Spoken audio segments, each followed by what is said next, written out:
Hi there. I hope that you have now started the journey of transformation with your child and are learning more from your child along the way to help sharpen your senses to what you're looking for and what is possible in terms of transformation in your child. I want to introduce an additional layer in your understanding of what externalization is and what you can do with it. Oftentimes, we see a child react in a certain way, and we may think something like, that child doesn't want to go to school. But it really isn't the entire child that does or does not want something. It's only a part of the child. Like with us adults, part of me wants to eat healthy food, and part of me wants fast calories that make me feel great, if only for a few minutes. Let me say that again to make it really clear what my subconscious mind is telling you. One part of my personality wants me to eat healthy foods, and another part of my personality wants me to eat fast calories. Now, a third part of my personality is really motivated about exercise and wants me to work out several times a day, while a fourth part of my personality just wants me to hang out on the sofa watching Netflix. The balance between these four parts of my personality is what decides my overall physical health and my weight at any given time. We all have these parts in our minds. We have the four that I just mentioned, and we have hundreds more. Understanding this and knowing how to talk to your child about parts of your child's personality will make some things very much easier. For example, there's a part of me that wants to go to work, and there's another part of me that wants to stay at home and have one very long vacation. It's the same with your child.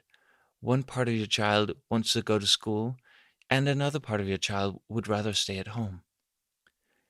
At any given time, depending on his or her past experiences, one or the other part is more dominant. And if it's the latter, you have conflicts before going to school, you leave a sad child at school, or your child doesn't go to school at all. The interesting thing is that it's not the entire child that doesn't want to go to school. It's only a part of the child that doesn't want to go to school. The bonus in this understanding is that there's also a part of your child that wants to go to school, coexisting with a part that doesn't want to go. Some time ago, I was working with a family where the young boy didn't want to go to school in the morning. They had conflicts over this every single morning, but they didn't want to force him. So he had spent almost 4 months at home when I started working with him. It turned out that every morning, right after the decision was made to allow him to stay at home, he was sorry that he was unable to go to school. This was clear cut evidence that a part of him really wanted to go to school. I worked with the boy and the parents and helped them bring praise to the part of the boy that tried every day to get to school, and to praise that part of him, even when it didn't manage to win the inner fight in the morning. Eventually, this part of the child won more and more mornings, and now he's in school most days. You will be able to help your child motivate himself much better when you acknowledge both parts of the child. If a child is trying to get out the door every morning, but part of him holds him back, and we start scolding him for wanting to stay at home, or being a slacker, or ruining our work lives, or whatever, then we're not meeting the child where he is. He's trying. We should be celebrating him for trying. And once you do, you'll have a child that is much more open to conversations about what is going on inside of him. The same goes for children trying to win other inner fights, even when they lose them. Inner struggles are characterized by the fact that there are almost always two fighting parts, and you can most often hear it directly in the words of the child. I want to do it, but I don't dare. In this sentence, I and I are two different parts of the child. I want to lose weight, but I can't hold myself back from overeating. Here, I and myself are two different parts of the child's personality. I'm sorry I hit you. I tried to stop it, but I couldn't. Here, I and it are two different parts of the child's personality. When I try to focus on homework, it's like I suddenly just need to do something else. Once again, I and I are two different parts of the child. I try to stop and think, but inside my mind it just goes, go, go, go, go, go. Here I and that inner voice in the child's mind are two different parts of the child's personality. The more you can honor the parts of your child's personality that wants to do things that are aligned with the child's value system, the more powerful those parts become in the child. Be advised, though, that you should only focus on the part that is positive. Don't put blame or guilt on the part that is not helping the child. Remember that it also has a positive intention for the child, even if it doesn't feel like that for the child right now. Bringing blame to this will bury the negative part deeper in the child's personality and may make it harder for the child to control it and eventually transform it into something positive. For the child, being seen as trying and failing is so much better than being seen as not trying or even trying to be bad. And having you help the child realize that he is okay with parts of him disrupting him, you also allow him to strengthen his self worth, which in turn strengthens the part of him that he wants to see more of.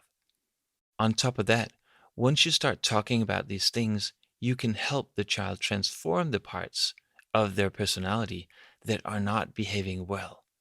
For example, you can ask the child to draw the impulsive part of his personality and the not so impulsive part.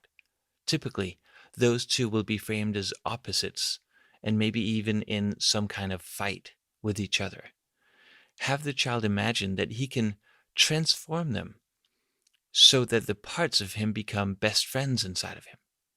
Then have him redraw the two where they are friends. When your child does this, all the energy that went into the inner struggle before becomes released and turned into energy that is aligned with the child at the age and the value system that he has now. To prepare you for what you might find in your child's personality, here are a few opposing parts that I have met over the years.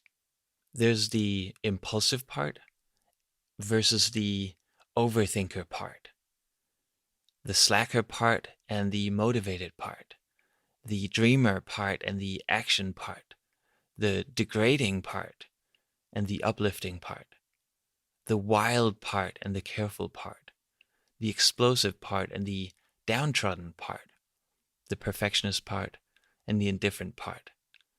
And there are so many more pairs like this. As you can see, oftentimes the opposing pairs are so polarized that neither part is very constructive.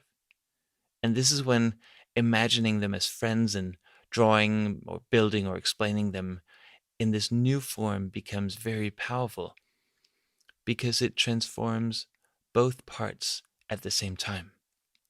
The action points for this video is to notice situations where your child struggles. Then imagine that there are two parts of your child's personality struggling for power, one that does not want to do something and one that does want to do something. Talk to your child about your thoughts and start motivating by talking about how the part that wants to do it is pretty cool, or whatever suits your situation. And if you and the child are ready to transform parts, either just talk about the parts and have your child draw, build, or just imagine how the parts have been until now and how they look and feel when they have become good friends with each other. Sometimes, when the child has drawn these two drawings, to make it easy for the child to make the transition from opposing parts to friends, you may have to ask the child to draw a third drawing of where they became friends, kind of the process of how they became friends. You can also go through the externalization process from the previous video where you transformed emotions one at a time, and allow the part to be human-like and realize that it's still as malleable as any of the emotions you worked with before. This was the final video in the Transformation in the ADHD Mind module. I hope that you're inspired and that you have learned something valuable about your child.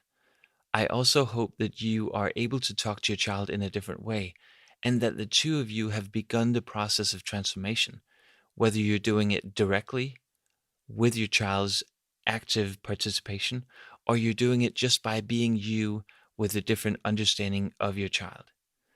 I would love it if you would go to the parent forum on the tab above the video and share some of your stories about the effect of the changes in your behavior and of the work you're doing with your child. Also, please share what isn't working as well as you hoped, and together we will support you on your journey towards your next breakthrough with your child. The next module is about becoming a transforming parent and will set you up for more successes when you work with your child, helping him or her change his behavior. I look forward to hearing from you in the forums and seeing you in the next module. Have a great day.